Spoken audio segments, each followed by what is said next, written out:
In Ohio this morning, the hot-button issue of abortion is on the ballot, even though it doesn't say so. People are voting in a special election that could change the rules for an upcoming referendum that will ask voters to protect abortion rights. Caitlin Huey-Burns has covered this story for months. She's in Washington with more on it. Caitlin, good morning to you.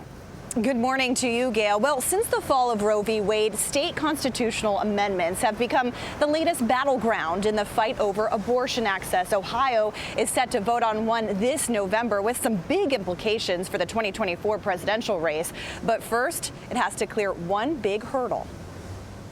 Hi, are you registered to vote? In November, Ohioans will decide if their state constitution should include protections for abortion access, something that, according to a recent poll, 58% of voters there support.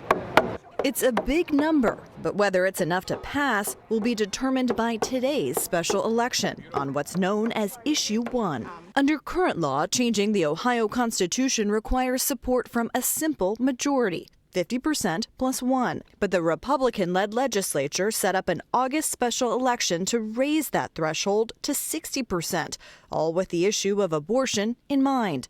Earlier this year, I spoke with Ohio's Republican Secretary of State, who's backing the change. Of course, we don't want to see a really radical abortion amendment put in our state constitution. When it comes to the issue of abortion being on the ballot, do you think that it will pass with a 60% threshold? I don't think so. I don't think that there's a broad majority of Ohioans that want to see something as radical as what's been proposed. But is changing the rules at this state in the game, isn't that stacking the deck? No, not whatsoever. But critics say the move was strategic. In Kansas and Michigan last year, amendments to preserve abortion access passed with just under 60% approval. A CBS News investigation in June found the Republican effort to make it harder to change the Ohio Constitution was part of a nationwide campaign heavily funded by Illinois megadonor Richard Uihlein.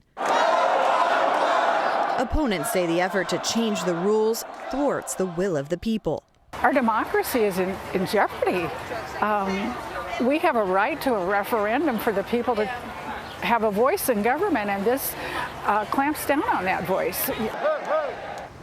Now, typically, voter turnout in August elections is low, but that's not the case this time. Over 600,000 ballots have already been cast in early voting, and that's more than double what showed up in the August primary for the midterms last year. And that's mostly being driven by Democratic-leaning voters and women. Tony?